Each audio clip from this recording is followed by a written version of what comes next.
Hello friends, Sudhir maths classes में आप सबका स्वागत है। तो आज मैं एलसीएम और एचसीएफ का काफ़ी इंपॉर्टेंट क्वेश्चन कराने वाला हूं।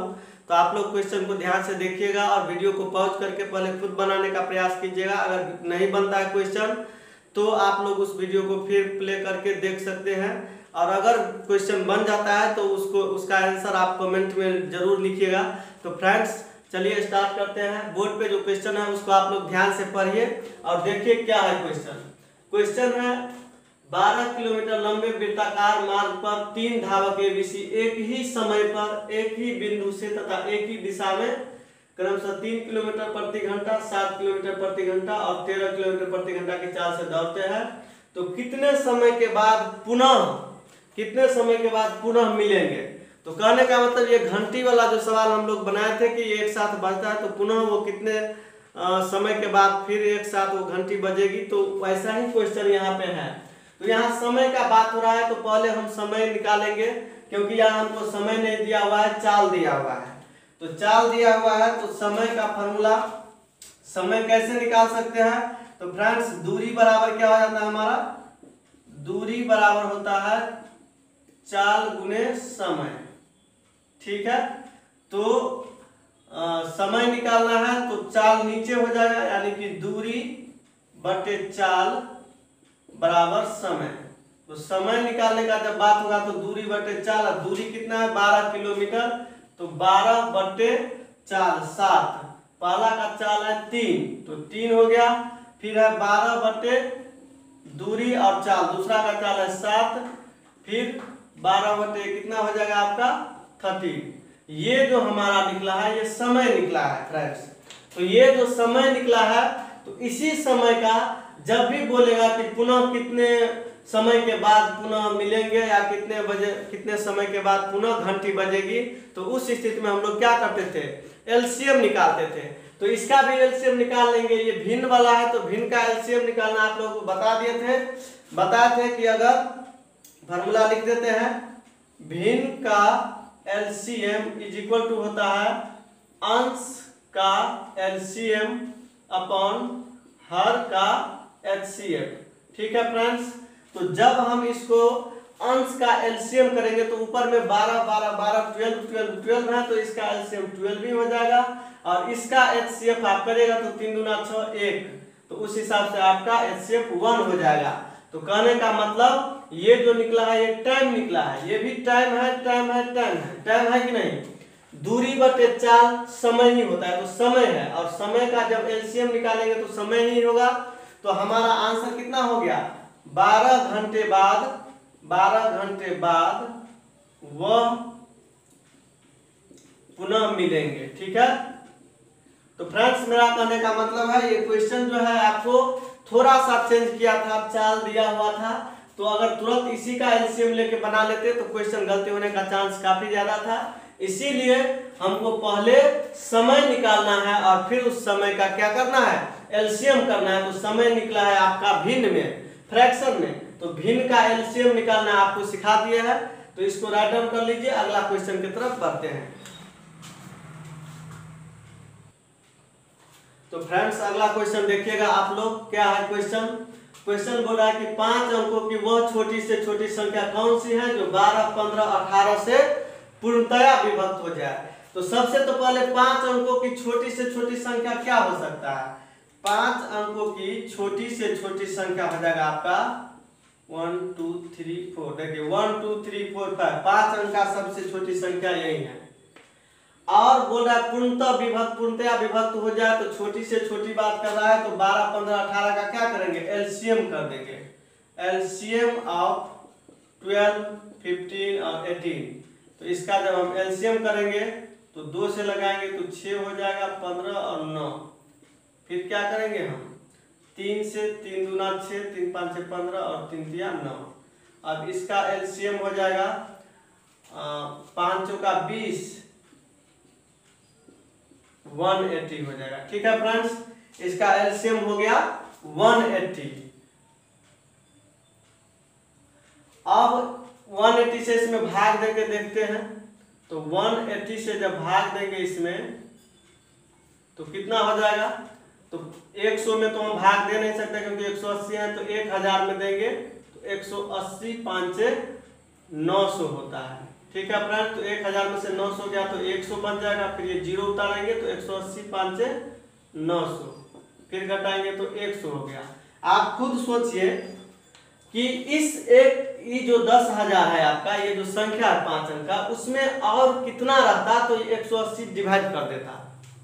इसमें अगर 80 और रहता, कहने का मतलब यहाँ 100 नहीं रहता, 180 रहता, तो 180 बन जाए 180 हो जाता, तो पूरी कट जाता कि नहीं। इसका मतलब यहाँ पे 100 है, तो 100 है तो कितना कम है, 100 में कितना जोड़ेंगे तो 180 हो जाएगा। तो 100 में अगर हम 80 जोड़ देते हैं तो ये हो जाएगा 180, और जब ये हो जाएगा 180 तो ये इसको डिवाइड कर देगा पूरी तरह से। इसका मतलब है सबसे छोटी संख्या में अगर हम इस संख्या में 80 ऐड कर दें तो ये संख्या ऐसा है जो छोटी से छोटी भी है 5 अंक का, और ये जो है 12 15 18 इन सब से पूर्णतया विभक्त भी होता है।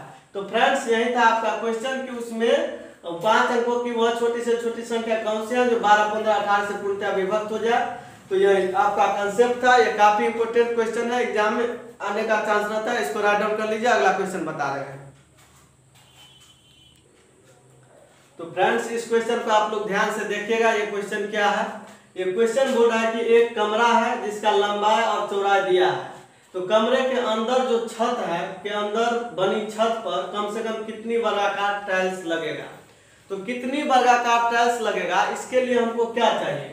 सबसे तो पहले कमरे का जो है लंबाई कितना दिया हुआ है, लंबाई दिया हुआ है आपका 15 मीटर, और हमको पता है, क्या पता है, 1 मीटर बराबर होता है 100 सेंटीमीटर। 15 मीटर 1500 सेंटीमीटर और 17 सेंटीमीटर, तो 1517 सेंटीमीटर हो गया। चौड़ाई उसका हो गया 9 मीटर, तो 900 और 2 सेंटीमीटर, तो 902 सेंटीमीटर। ठीक है, और जब उसमें वर्गाकार टाइल्स लगेगा तो उस टाइल्स का वर्गाकार टाइल्स का हमको भुजा चाहिए। भुजा तभी निकलेगा जब एचसीएफ निकालेंगे। फ्रेंड्स एचसीएफ एक ऐसा संख्या है जो आपका क्या होगा, इसको भी डिवाइड कर देगा, इसको भी डिवाइड कर देगा, और कोई जगह भी नहीं बचेगा।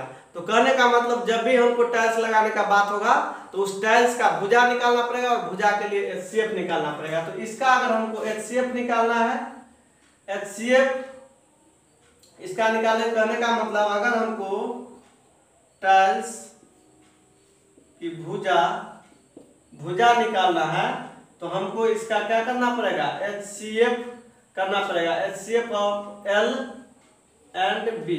ठीक है, एल और बी का एचसीएफ करेंगे तो इसका एचसीएफ कितना हो जाएगा फ्रेंड्स, आप लोग इसका एचसीएफ निकालिए तो एचसीएफ हो जाएगा 41। एचसीएफ तो आता है ना आप लोगों को, एचसीएफ आप कर सकते हैं, 41 आएगा।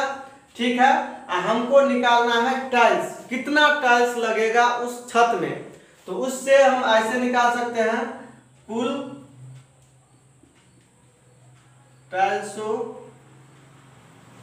की संख्या, कुल टाइल्स की संख्या हो जाएगा आपका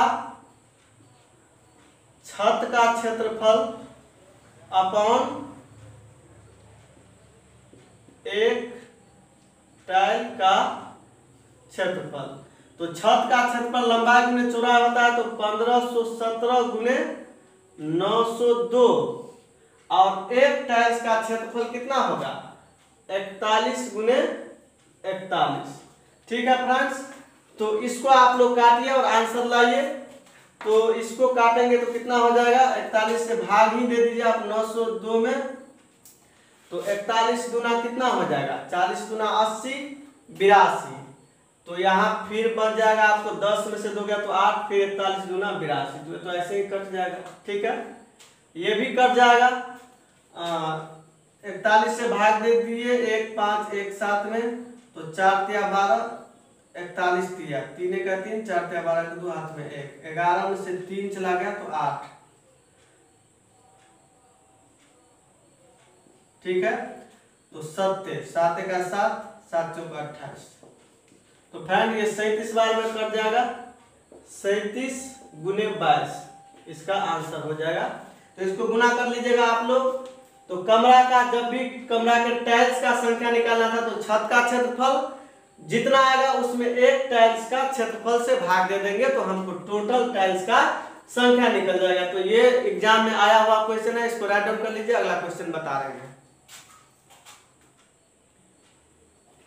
तो फ्रेंड्स इस क्वेश्चन को आप लोग ध्यान से देखिएगा, ये क्वेश्चन काफी इंपोर्टेंट भी है और आसान भी है। ये क्वेश्चन हम इसलिए दिए क्योंकि सभी टाइप का स्टूडेंट देखता है।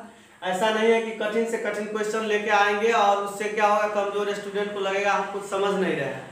तो ये क्वेश्चन जो है एसएससी जीडी सब में काफी इंपोर्टेंट है, ये पूछता ही है। थोड़ा लो लेवल का क्वेश्चन है, इसको आप लोग आसानी से बना लीजिएगा। बताए थे भिन्न वाला संख्या का जब हमको एलसीएम निकालना होगा तो एलसीएम कैसे निकालेंगे। तो एक फॉर्मूला आपको बताए थे, लिख देते हैं फिर से। भिन्न का एलसीएम जब निकालना होगा तो अंश का एलसीएम अपॉन हर का एचसीएफ ये निकालना पड़ेगा फ्रेंड्स। तो अंश किसको बोलते हैं, न्यूमरेटर और डिनोमिनेटर इंग्लिश में बोलते हैं। तो आपका जो है अंश हो गया ऊपर वाला, हर हो गया नीचे वाला। तो अंश का एलसीएम आप निकाल के बताइए। 2 3 4 9 का एलसीएम निकाल लीजिए। तो 2 3 4 और 9 का एलसीएम निकालेंगे, 2 से लगाएंगे तो 1 होगा, 3 होगा, 2 होगा और 9 होगा। 3 से लगाएंगे तो 1 1 2 3। एलसीएम कितना हो जाएगा फ्रेंड्स, एलसीएम हो जाएगा 3 दूना 6 और 3 दूना 6 36 हो जाएगा। हर का एलसीएम 5 7 13, तो 5 का 5 2 2 दूना 4 1, यानी कि एलसीएम आ जाएगा, एचसीएफ आ जाएगा आपका 1। ठीक है, 36/1 36 ही होता है। ठीक है फ्रेंड्स, तो ये हो गया इसका एलसीएम। इस तरह से हम लोग इसको निकाल सकते हैं। अगला क्वेश्चन ध्यान दीजिए। तो फ्रेंड्स बोर्ड पे जो क्वेश्चन है उसको ध्यान से आप लोग देखिए। वो ये क्वेश्चन काफी अच्छा है, अच्छा लेवल का भी है। तो बोल रहा है दो सह अभाज्य संख्या है, एक्स और वाई क्या है, दो सह अभाज्य संख्या। और आपको बताए थे कि अगर दो सह अभाज्य संख्या का बात होगा तो उसका एचसीएफ 1 होगा। इसका मतलब इसका एचसीएफ कितना है, इसका एचसीएफ है 1 और एलसीएम तो दिया हुआ है, एलसीएम दिया हुआ है कितना 161 161। ठीक है फ्रेंड्स, आपको एक फॉर्मूला बताए थे, पहली संख्या गुने दूसरी संख्या इज इक्वल टू एलसीएम गुने एचसीएफ। ये एलसीएम एचसीएफ किसका, उसी संख्या का। तो पहली संख्या हमारा x है, दूसरी संख्या y है, एलसीएम है 161, एचसीएफ 1 है। ठीक है फ्रेंड्स, तो x y आ गया हमारा 161, इसमें कोई डाउट नहीं है। और x इंटू वाई 161 आया है और x और y दोनों सह अभाज्य संख्या है। x और y दोनों सह अभाज्य है, इसका मतलब दोनों सह अभाज्य संख्या का मल्टीप्लाई ये आया है। तो इसको सह अभाज्य में तोड़िए, तो कितना में तोड़ सकते हैं, 161 को 7 से लग जाएगा, शायद 7 से लग रहा है, 7 दूना 14 7 या 21। ठीक है, यानी कि 7 इंटू 23। यहाँ पे बोला गया कि x बड़ा है y से, इसका मतलब यहाँ पे जो है आप इसको 23 इंटू 7 लिखिए, 23 इंटू 7, क्यों x बराबर 23 होना चाहिए, y बराबर 7 होना चाहिए। क्यों, क्योंकि यहाँ x बड़ा है y से, तो x 23 y 7। ठीक है फ्रेंड्स, तो x और y निकल गया। निकालना क्या है, 3y माइनस एक्स, तो निकालिए आप 3y minus x. 3 into Y कितना है 7 माइनस x कितना है 23, तो 21 माइनस 23 माइनस 2 आ गया।